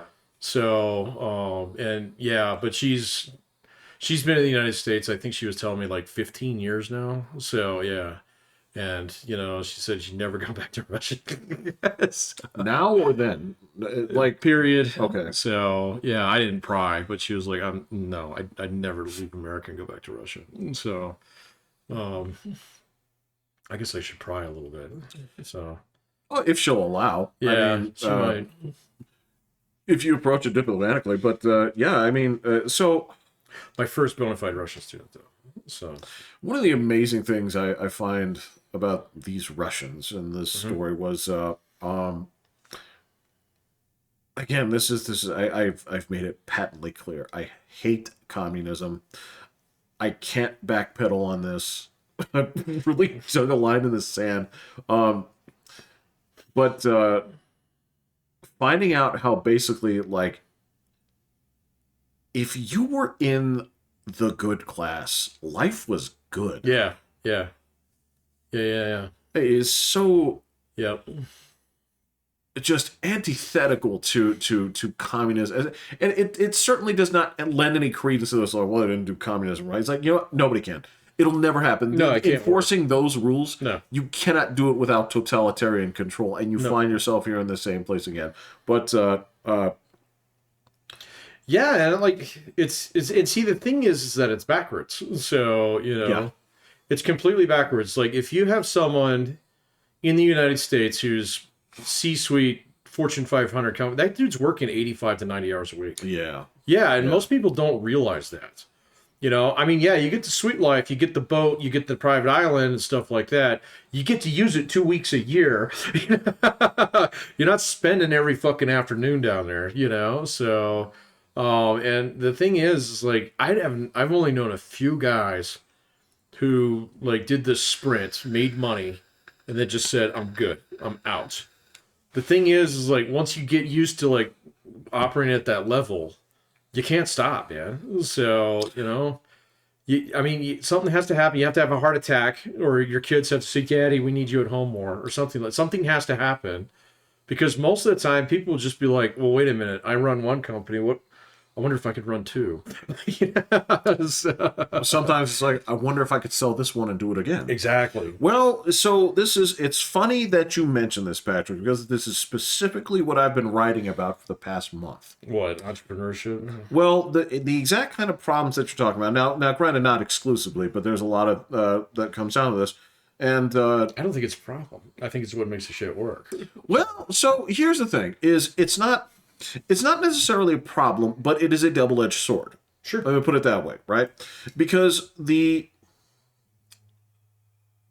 everything comes down, because this is the analytical parts of this when it comes down to, well, how many people within this realm would have something classified as a disorder? Surprisingly, I'm not. Oh, quite a few. Yeah, significantly. Well, definitely OCD. So yeah, very much so. There's some of that, but I mean, a lot of it. Here's the thing: is you have to have a disconnect. Basically, you have to be dissatisfied with the thing that you're chasing. A lot of this comes from basically misappropriation of the reason why you're doing what you're doing, right? It's the thing that makes them succeed to the level that they do, right? Because a lot of us, we're going to be like, well, that sounds fun. It's like, how long would it take? 55 hours. I'm really more of a 30 kind of guy. Yeah, no, you're not allowed to be a CEO then. Yeah. Could I like maybe do 35 and then like 2 weeks a year I'll do 40? No. Like, no, it's 55 to 80. I mean, it's not like that's something that you negotiate anyway. No. It's basically dictated by your competition. It's dictated by your competition, and if the phone rings, you have to answer it, and you have to like a fucking firefighter, you have to slide down your mansion pole and you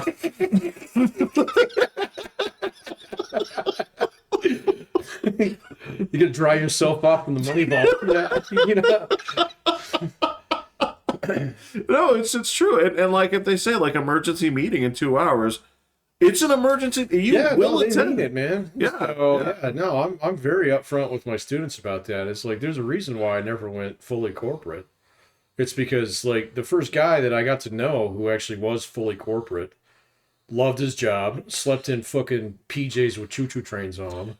So was very happy that he was 2 divorces down and looking for a third. So, didn't know who his fucking kids were, didn't want to, I mean, all he wanted to do was trains. So, and it's like, all right, man, if that's my competition, I'm fucking out. So, Again, you're talking about the people that we have a hard time identifying with, where you say like, who are you? It's like, well, my name is Chuck, and I am this, and this of this enterprise, right? Yep. And versus, they come to us, it's like, who are you? It's like, well, I'm Jeffrey, and I kind of like baseball. Right. It's sort of... Look at a dog.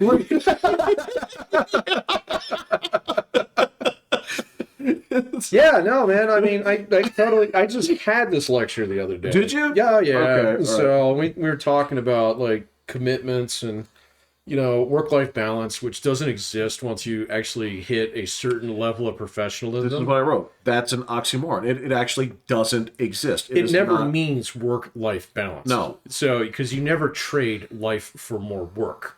Okay? So, willingly. All right? So, what it really means is, can you tolerate the work level associated with, the prestige, the position, the money, whatever it is. Because, I mean, there's a lot of different motivators in there in terms of why people do those kind of jobs. I mean, and you're right. A lot of it is actually like imposter syndrome, or it's like, daddy didn't love me enough, or I grew up poor and I don't want my kids to grow up the same way. There's that. There's a lot of stuff like that. You are in that one part of Dunning-Kruger where you are super effective. Right. But you're also not completely a fraud. Yeah. No. Yeah, exactly. Yeah. Well, the other perspective I saw on this here was that the reason that it's a misnomer is because there is no, it's like work and life. It's like work is life. In the United States, yeah. Well, that's the thing is like, no, that is part of life. As it was said, it was like, look, all right, if you have I believe the exact example they said was like, if you have a mama wolf, right? Yeah, sure. And she needs to feed the cubs. Yeah. She doesn't say like, hey, be good. Yeah. Right? You can have like 2 popsicles before going to bed. She just goes out and she gets food, Right. right? It needs to be done. And she doesn't think about it in terms of like, me being away from home is time away from this. Yeah. This is just part of it. And so the argument was, if you're struggling with that, and it wasn't necessarily a solution per sure, because there is some of it where it's like, I am who I am. It's like, working is this. But that component, they said, like, the best way to alleviate that is to remember about what it is that you like about being at home, right? And you can't necessarily do the same things at the office because you'll either get fired or arrested, depending on what it is that you want to do. Right? But if there's something that you're getting out of home, try and find that at work. Because and I mean, a lot of guys do that. I mean, like CEOs, they'll take on a mentor role or something like that, especially after their kids, leave the house. Yeah. There's a lot of ways to. Some people are very creative. They have a lot of hobbies at home, and so you can find ways to actually channel that energy at work too. So there's lots of shit like that. But fundamentally, there's just this like there's this I don't want to work thing. Yes. Okay, where it's like I should have all the perks and privileges and prestige and like remuneration that comes with being a Fortune 500 CEO, but only have to work 40 hours a week. And it's like, no, that is not possible. Because the question is, by merit of what? Well, exactly, because it actually is a meritocracy. If you take a look at CEOs, there's a reason why, a company will almost always look at someone who's coming up from the ranks as a no-go for some of those top jobs, where they would rather pick somebody from their competition or even from an adjacent industry, who's already handled that kind of top job. So, and there's a very specific reason for why they do that. It's because, I don't have to unlearn you of all those bad habits. You're going to come in here already with that executive mentality. So, you're not going to feel entitled to this position. We'll put it that way. So, does that make sense? Look, this was something that I heard about the. I don't know if this is everywhere, but I heard this was true of the NY Fire Department, where when you make lieutenant, you are not allowed to actually. You can't stay at your house. No, absolutely not. And I 100% agree with that. 100%. I mean, I have managed guys that I used to work with. It is a terrible fucking idea. So, because everybody looks at you a little bit different. They're like, oh, I knew Pat back when he was cool. Maybe let me have Saturday off. And then you say, no, fucker, you don't have the time. Yo, Pat, you're a dick. What happened to you? What happened to you, man? It's terrible, man. And so, yeah, the NYFD, a lot of fire departments have, a lot of police departments have. In fact, police departments are almost like, that's almost a standard, I would imagine, unless you're in a very small, like one office PD. If it's Roscoe and Enos, sure. So it's like, what kind of trade-off? Who's the boss? The Army doesn't let you fucking do that. So. Oh, that's true. They state you out. Well, I know in the fire department, the stipulation was you can come back after 8 years. That's a long time. That's a long time, man. But I mean, they do that's let enough you come back. But that's enough to get rid of, have some turnover, so it's not like, all the same guys, Oh yeah. So you got new guys, some of the old heads will move on, so that's fine, But yeah, and that's probably a concession by the union. I bet you if whoever the fire gods are, they probably wouldn't want you to do it anyway, man. So, like Molaram? No, it's like no, that's Kali Ma. Kali Ma, yeah. All right, Molaram was just his agent. Yeah. But no, you shouldn't be doing that. Now there are like rags to riches kind of stories in corporate America where somebody does start out in the pushing a broom and becomes a CEO. They're just not that common, man. It's much more common for a company to say, like, hey, we got a management opening. Yeah. We'll either groom you for it, but then once it's open, you're not allowed to manage the guys that you used to work with. Right. Or, we'll put you in another division. I mean, like Walmart's famous for this. If you become a store manager, right. you're not in the same division anymore. Off you go. So, it's like the military. They'll tell you where to go. So, if you're in that. But, I mean, those guys get fucking paid. So, how much do you think a Walmart store manager makes? I went and looked this up. It's stunning.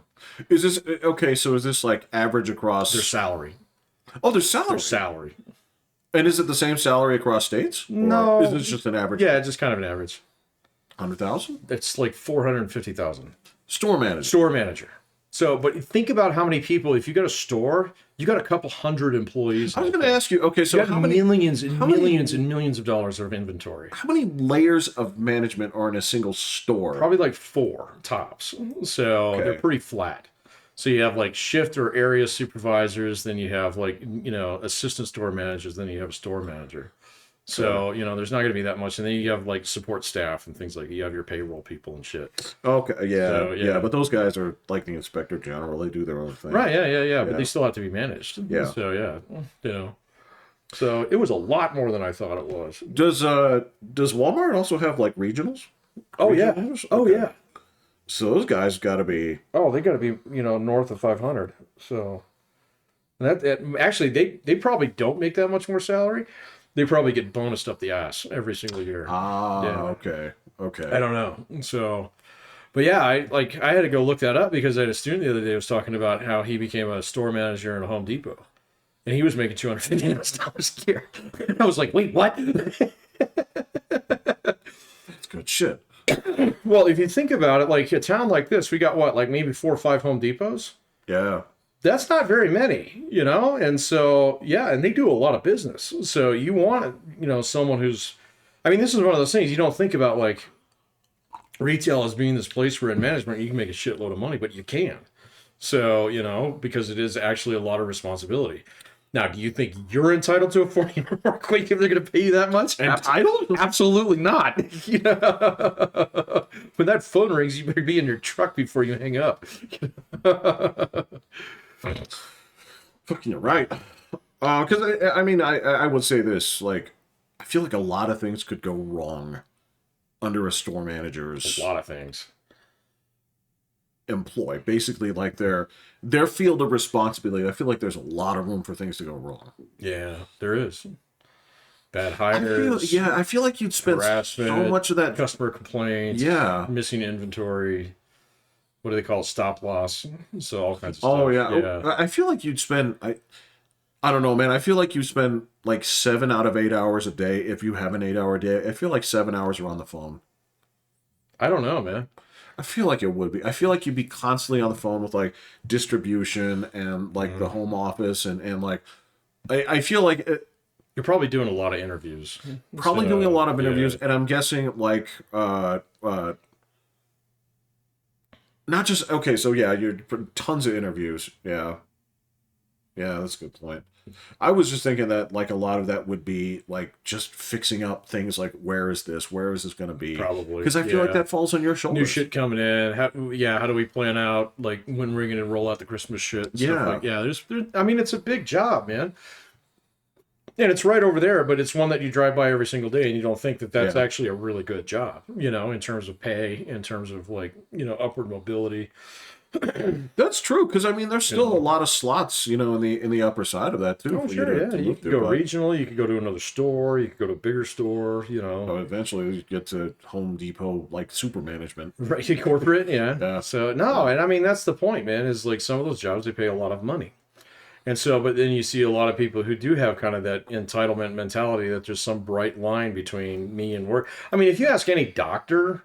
There's no line there. If you're a doctor and you're on a plane and someone who's having a heart attack, you're not like, "Wow, I'm on vacation." So, and management's kind of the same way, man. If Radical doesn't apply over international waters. Yeah. So, does he have an insurance card? Yeah, you're right. So, and I get that from my students all the time. They want work-life balance. And I'm like, you don't really want work. You don't want more work. You want more life. Okay. So you want money, but you don't want to have to actually do anything for it. So, and I'm dialing that all the way up to 11. I get that. All right. So, but still at the same point, You're not wrong. Once people start thinking about it a little bit, it's like, are you entitled to that? You know, I mean, how would that be sustainable, and who would owe that to you? Right. What would it take to actually generate that kind of income so that you could do that? And that's where we start talking about investing and shit. Right. It's like, that's not the company's response. The company's paying you to do a job. All right. So they're going to expect you to do it well, and they'll keep paying you as long as you keep doing it well, you know, but at the same point in time, you got to take care of yourself. And so if you bring in $100,000 a year, make sure that you're saving 10 of it, you know, so because eventually, yeah, you're going to be at a point in time where you can make a choice now. So, but you know, don't say that like, oh, I'm on vacation. It's like, man, if you're trying to climb that ladder, you're not on vacation, man. Right. So, because that next ladder rung, that might be the difference between you retiring when you're 45 or 65. You never know. So, you know, especially if you don't take the opportunity while it's there. So, you know. Yeah, well, that's sliding doors. I mean, there's a point totally. where you can say like, well, I made the most informed decision they could at the time, and Oh yeah. you know, however it went, it was what it was. Sure. But ultimately, yeah, you can't, you know, sweat over those things. But yeah, you're it is a difficult thing in that regard where they feel as though the merit of having that position is just who they are, as though that means a goddamn thing, right? It's just the, I mean, just in terms of like, why? It's because I'm me, because I'm a, go on, okay. But what about you as a person, right? Because I mean, look, this is the, I'm sorry, I had to show the clip again because like, look, when I was designing, so there's a difficult thing when it comes to writing, right? When it comes to like, especially for somebody else's business, right? And this is one of the things I was asking about was like, okay, so what's your funnel? Where is this going to, right? I was like, there's two ways. It's like, because I have to know what you're going to do with these clients, right? Are you going to close them, or are you like, is the whole thing, so it's basically a soft funnel where it's like, if you're going to close them, I want to get a wide What do you mean net. close them? Signing them to a deal? Well, basically, yes, basically getting him into And this is consultation. consultation, so Right. you have an X amount of length contract and Y amount, whatever. Whatever it is. It's But like, you get an agreement. so it's basically like, am I filtering people down to the point where they're almost guaranteed to say yes, or do you want a wider net that you're going to close people from? Oh yeah, no, I got you. Yeah, And this is, yeah, because I'm like, look, it's like, I'll write this the same way, but when it comes to getting aggressive, like I need to know, you know, which spot to take. How are you going to do this, right? And what was odd was she was like, what do you mean closing? I'm like, oh, I got to show you the clip, don't I? Oh, for coffee? Yeah, you ain't getting no coffee until we close. And the thing about this was she's like, okay, well, I get your point. I'm like, it's like, no, you don't get the point. So like the Nobody uses that term anymore, though, man. So I can see why she was a little confused. well, it wasn't that. Yeah, It was that. So what I find is that most people miss the message of They do. of that clip, Yeah. right? Because they always see it as you're not aggressive enough at work, right? That's not what that means, but yes, you're right. No, now he's when he's presenting it, he's basically saying like, do whatever it takes, Yeah, to get this. sell to your mother. Yeah, Right. Yeah. Right. And the other component is it doesn't matter what kind of a person that you are. If you're nice, if you're a great father, none of that matters unless you're closing. Yeah, exactly. Right? Yeah, because that's why I need you here. So And so that's the point that I was trying to make. So like, because if you look in the comments, one of the funny, Patrick, I made the mistake of looking into a couple of comments section this week. And oh no, so one, I looked at that video and it's hilarious because there are so many people who are trying to, they're like, dickhead bosses. This guy probably he's like, oh god, he yeah. drives a rented or a leased. I'm Right. like, guys, in a movie, it's what they say it is until they say it's not, and even still, you're arguing the merits of not what he's saying. You're trying to nitpick this and say like he's doing wrong. It's like, no, the company should fire you if you're not producing. Absolutely, I do not owe you a fucking job. So yeah, And that's like, so how does the company value you? As a good person? Maybe, but if you're not Yeah. producing, right? Well, I mean, in management, absolutely. I mean, a lot of times it is one of those things. It's like, well, how well do you get along with a lot of your coworkers? That's actually really important. For sure, So, because that's money too. well, yeah, I mean, it's fucking hella expensive to replace people, especially if they're highly skilled. Yes. So, I mean, I've had to do that a couple times in the last year, and it is impossible to find people who fit like exacting qualifications and are a good fit for the team and are willing to come here, Oh boy. with this pay. It is Right. it is really Right. it is absolutely time intensive, man. So, and it's expensive. And so, like you don't want to lose people because you were a dick to them. So Absolutely. yeah, I get that, but like the other thing is like comment sections on things like that. It's full of whiny people who want to actually move up without doing the work. And I mean, I see that everywhere. I see it. I see it in my student. I'm good at being gentle about it with them, and saying like, "Hey, nobody owes you nothing." Okay. I don't care how cool you are. I don't care how well you take care of your family, how many baby kittens you raise, stuff like that. That's all great. All right. If that's stuff that helps you sleep at night, it's part of who you make up who you are. That's great. But your job is going to be a little bit different. Okay. Because your job is where other people are depending on you to do certain things. If you do not do those certain things, I don't care if you do all this other stuff. You're not doing the thing that I cut you checks to do. Bingo. Yes. Yes. And so it's like the sooner that you realize that, the better off. And then like I have a bunch that want to start small business because they don't want to work for other people. It's like that's the stupidest thing you could ever do, man. Okay, so I don't want to have a boss. It was like you're gonna trade one boss for 50 customers. So now you can have 50, but you got 49 more bosses than you thought. So that's not exactly the right thing to do there because it's going to require that because those are the people who are going to pay you to trim their yard or brush their cat or balance their stock portfolio or whatever. This is part of like I've never. So ultimately, what's weird, Patrick, is when it comes down to I'm at the very tip of this business, right? I'm the one of three people. Yeah, you're the cutting, right? you're the bleeding edge, right? So, yeah. And so there's. I never thought that working like this close to this, I was like, I'll have less meetings. No, there's way more. Way more. Way It's more. so much easier when you can just look at your queue and accept assignment or deny assignment and go back and fucking start playing Fallout again or something. As opposed to like, oh shit, that meeting's now. Fuck. So yeah, well let me put a shirt on. So here we go. It's totally different, man. Yeah, People just don't get that, man. So, but it's okay too. If people are honest about what they actually want out of a job, it's much easier to find the one that's right for you, and then actually, build boundaries around it. That's why, like, okay, so yeah, I don't think your management, and I don't think your CEOs are entitled to work-life balance. If you're a 9-to-5 punch clock guy and that's all you want to be, you're entitled to that. Okay. Yes. Absolutely. Yes. And if they fuck with your vacation and stuff like that, you should burn something down.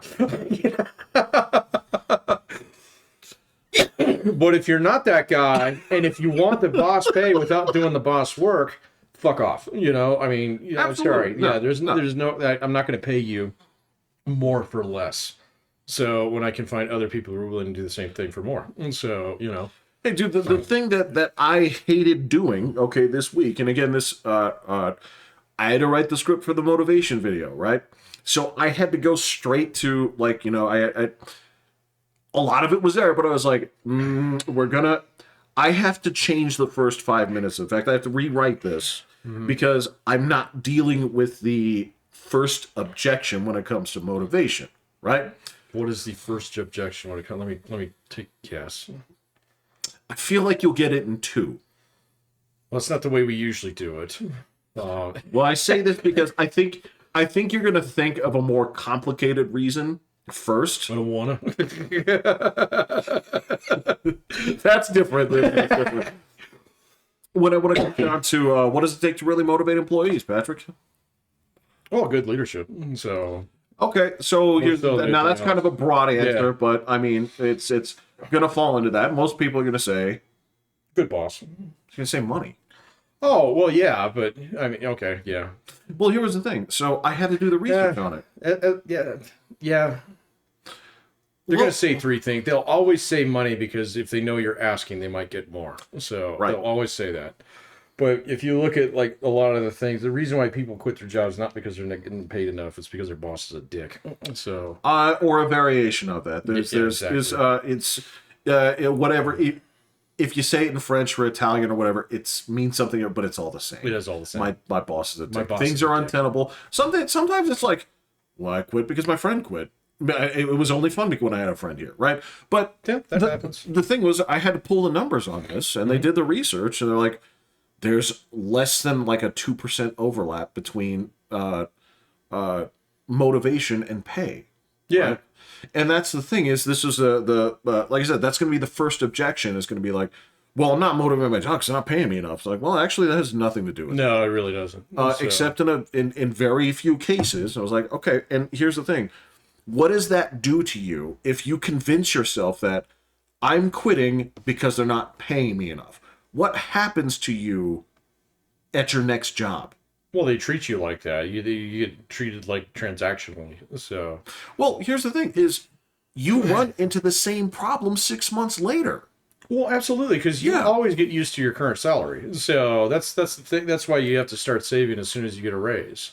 Because like otherwise, you start making more money, and then 6 months, your lifestyle will always gobble up your extra income, and so and then That's true. of course you're going to start bitching about income. 6 months. It usually takes 6 months to a year. So, but no, you're totally right about the research on that. I mean, I've done a lot of work on this shit, man, with like pay, and so I believe it. You and I were probably starting this. We were probably citing the same stuff from the Harvard Business Review. Yeah. yeah, well, those guys are turds, but so, I'm not saying they're not, and I'm not saying they don't have a right to be. Those dudes, look, I don't think there's anybody in the business that flexes on their name harder than Harvard. Harvard does it all the time. The HBR is almost impossible to get published in, and I guarantee you, our fucking local community college's HVAC program produces more fucking entrepreneurs than they do.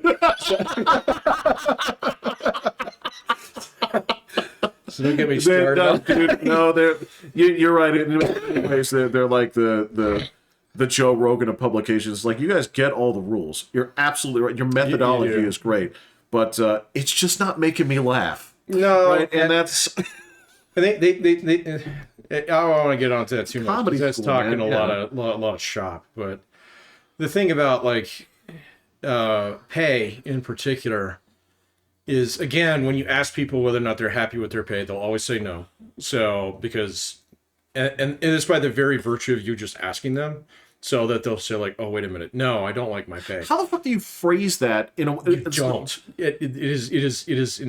So the way that you usually determine pay satisfaction is what they'll do is they'll say, okay, so you work in retail, all right, so but you work for Home Depot, Yeah. all right, and I'd say Walmart pays this. Is this fair?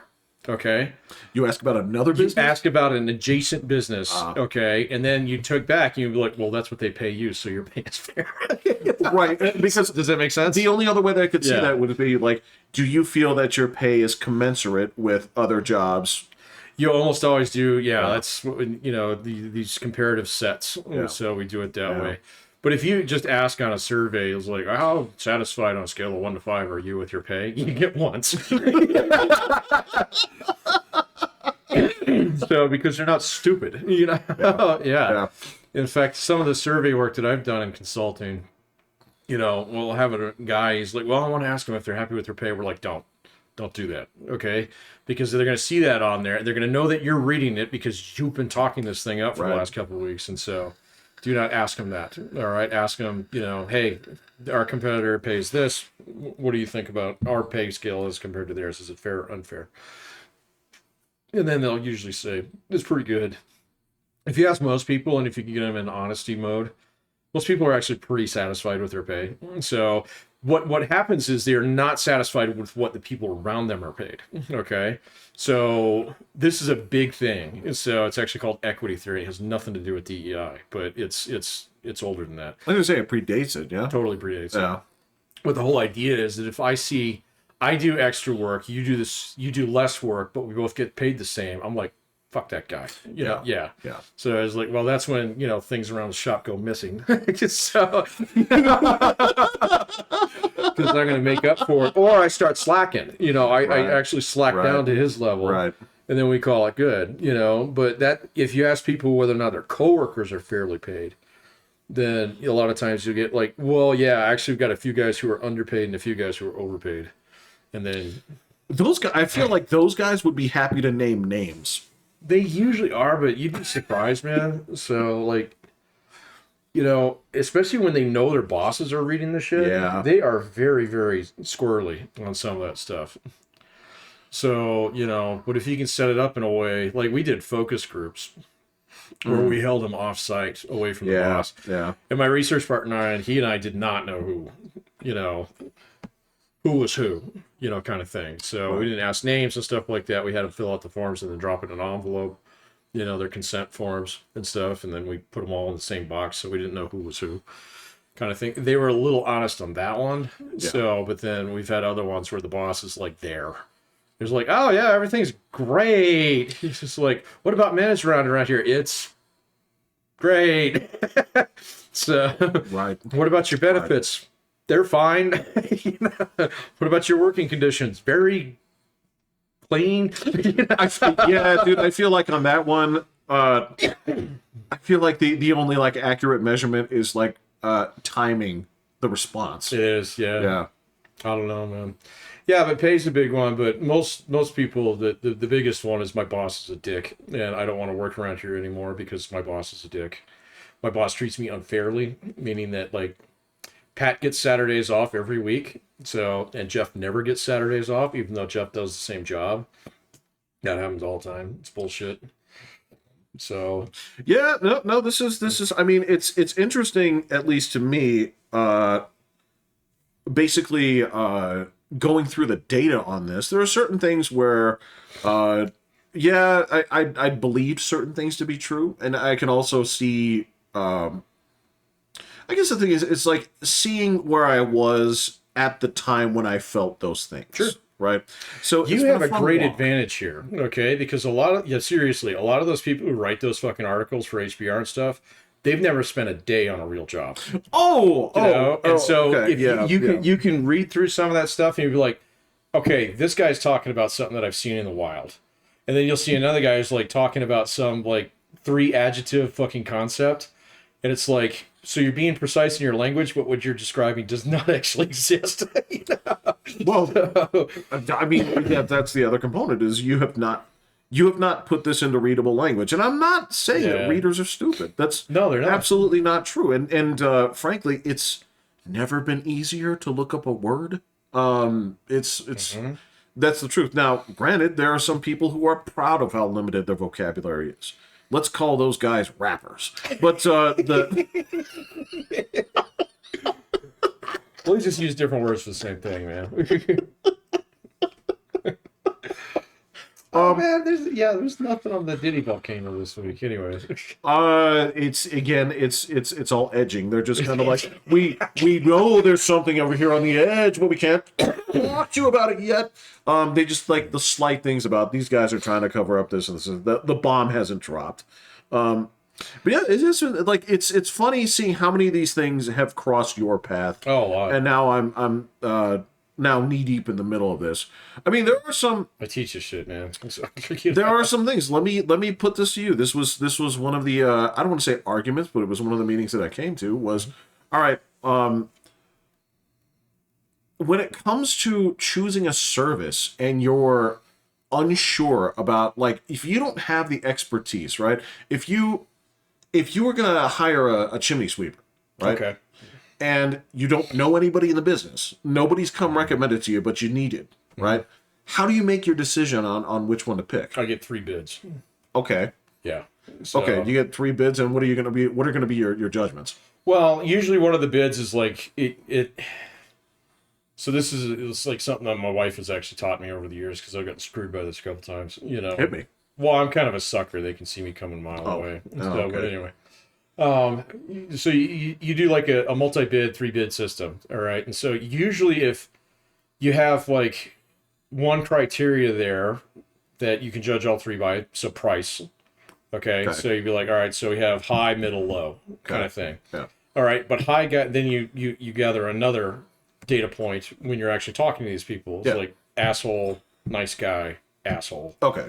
Okay. So if nice guy and asshole are pretty close in price, bang, that's your tiebreaker. Right. Right. Does that make sense? No, sure, Yeah. sure. So, I mean, for you, I mean, this is the criteria that you've selected. So yes, and so the whole point is to use multiple criteria. So, Okay, yeah. okay. Because I mean, when accepting the three bids, right? How do you? Because if you have 25 people out there in the thing, how do you know which three to take bids from? Well, I guess if we're talking just about chimney sweeps in this place, I mean, yeah. So when I need a new contractor and something, the first thing I do is ask people around me. I said, presume that that's not something you can do. Okay, then I would have to go off Google reviews. So I mean, that's that's the only thing that I the only have. thing I could think of, right? Well, yeah, I mean, unless there's some kind of clearinghouse where you can go and I mean, pick between like 10 different ones because they're all in the same place. Like consulting. I mean, one of the things that you can do in a situation like that is you go to these trade conferences and Yes. stuff. Yes. And so there's tons of consultants there, all right? So you collect cards at something like that, all right? And you bullshit with a few of them, but then when it gets time to like actually get to the point in time where, hey, we're getting serious about this, we want to stand a project up, then I have like a decision set and I have a little bit of, experience with some of them, so I can have at least somewhat of a feel for one or two of them and say, oh, I definitely want these two guys, but let's just bring in these other three guys too Sure. and see sure. if they can put in a bid as well. So, yeah. I mean, when we've gotten bids, when we've done consulting, it's almost always because either someone came and approached us, Yeah. okay, or in most cases, especially when I was doing it with my postgraduate work, that was on a name basis, okay, because the guy that I was co-authoring up there with, he was a consultant. He had a very specific skill set that was in demand.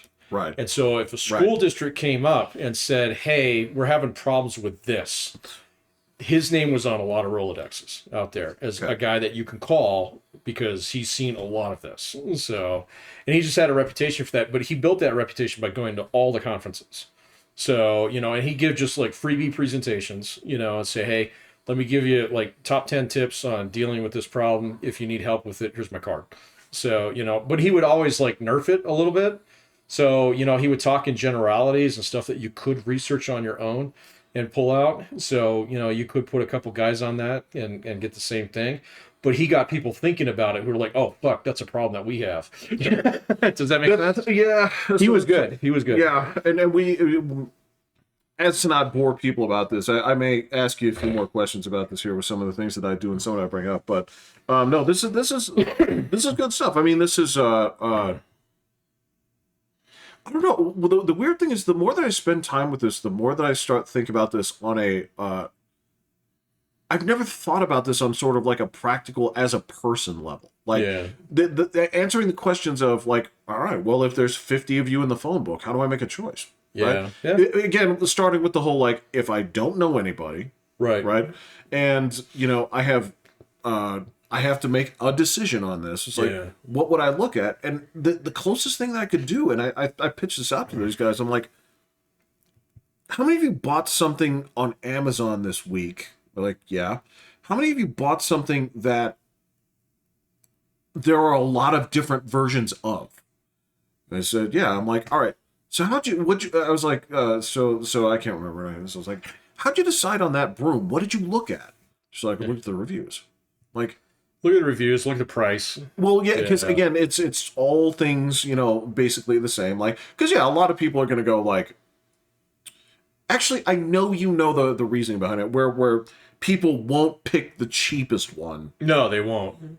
Right? Yeah. And some people will always pick the most expensive one, but most people are pick the middle one. Yeah. Yeah. Right. And I know there's a principle behind that, and I think you've explained it's an that old before, school marketing principle. It's been around a long time. It's called there's I can't remember exactly, but it's like basically the version of price anchoring, like in a negotiation. Okay. Yeah. So and the problem with it is it's exactly the wrong thing to do. So Right. so like you should, if you're going to replace it and you need it quickly and it's not really that big of a deal, you should always buy the cheapest one. So, and if it's something that you plan on just doing once or keeping around for a long time, you should always get the nice one, Right. So it's kind of like a heuristic that, oh, well, the middle one it's kind of good, but I'm not getting ripped off. And so, like, the number one thing that you always feel about is, like, not whether or not the thing's a high quality or it's well reviewed, is that, am I going to get ripped off? So, Right. and that's something that does happen in consulting a lot. And so if you have someone who was a client of somebody else and they feel like they didn't get the quality of work, they didn't get, like their questions weren't adequately answered, like I've done consulting work where we can't actually help, because we identify the problem real fast as the fucking principal. The guy whose name is on the contract. And so you can't turn to him and say, like, all right, so we got a perfect solution to your problem. Quit. Quit your job. It doesn't work, man. And so they'll feel like they got ripped off. Yeah. And then they'll be really gun shy on the next one. So, I mean, there's a lot of different ways to approach that. But yeah, no, you're right about not being too pricey or too cheap. But like, as you found out when you're tutoring, if you start jacking that price up and you've got a bunch of reviews, that is a virtuous cycle. That's sort of the thing that I was like pointing at here. Was like, all right, so I feel like, because that was the other question about the funneling. It's like, when we put out posts, I mean, because if we're gonna pepper this with social media and this is, it's like, where am I going to? It's like I'm writing these things, okay, but I feel like this needs to be directed to reviews. Yeah, so there's a classic strategy there. All right, so especially when you're first starting out, grab every last bit of business that you can. Start pumping them. All right, and then eventually, once your calendar is filled up, you're like, guys, okay, we're booked. Rather than grow the company at that point in time, raise your prices. Yeah, exactly. So you fucking live that. So I mean, but that's shit that we teach every day. So but I mean, it's not a hard strategy. You came to it on your own. Most people do. It was for the purpose of clearing out my schedule, but it worked. Exactly. It actually attracted more business. But that's okay. All right. Let's stop this for right now because we'll be here all night. But no kidding. So we won't be meeting until after Election Day. No, we won't be meeting until after Election Day. So who knows, man? Maybe America will all be on fire. Or maybe like the next day the sun will rise and rainbows will be, birds will be chirping. So what a wonderful day, kind of stuff. So who knows? You know, my dream here is that we go to sleep one day, and the next day we wake up and we ask ourselves, like, when did it become acceptable for us to like not wear hats outdoors, right? And we're just like, what happened to our dignity, bros? Where's our ties? Yeah, and I'm kind of hoping that by Wednesday, people will wake up with like dignity, and they'll say like, we've reviewed the evidence, and based on this, I feel that we can clearly say who the president is, and we don't need to dispute this because we trust ourselves in the process. It was a great show. Thank you. You were honorable candidate. I think there's a non-zero chance of that actually happening. So that's every other percentage but zero. Right. Yeah.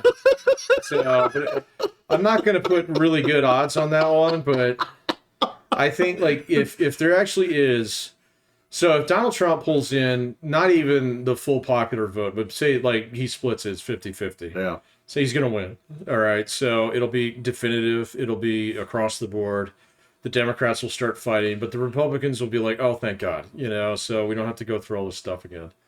If the Democrats win, it'll be interesting. So, because but see, here's the thing, like, and if the Democrats do win, there's an army that will stand up, and it's already in formation. Okay. Right. So, okay, then it'll have a new leader, but it'll be ready to go.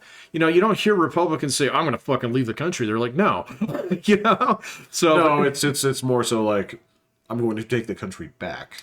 Well, yeah, but they don't, But no, not in the New York Times sense that, they would, these people need to be rounded up. No, look, these fucking, Patrick, there are a lot of people right now, New York Times included, that are prepared Wednesday morning to be an active part of the resistance. Well, and see, that's the thing. If he does win, I mean, the resistance will rise up again. It'll have natural leaders. They're going to have to do some purges over there, but it will go back to where it was, like maybe in 2017. Yes. You know, we're going to start seeing that again. The media will actually get its juice back, which is really unfortunate.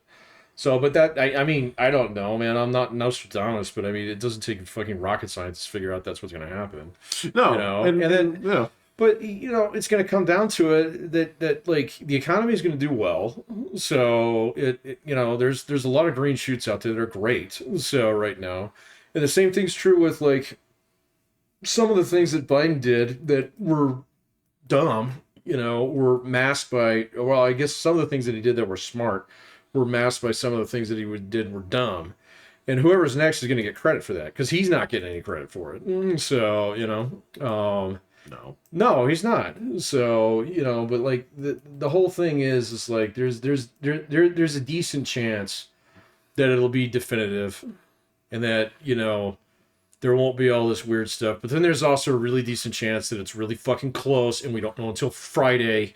So, and everybody's going fucking bananas for the next 4 days.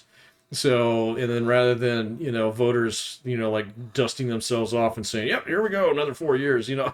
So it'll be like armies of lawyers released like the orcs of Mordor. Like meat's back on the menu, boys. Yeah, I know. Yeah.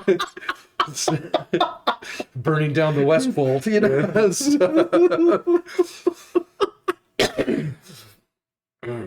Oh man, orcs have families now. Yeah, but that's. Oh man, I don't want orcs. I don't want orcs, man.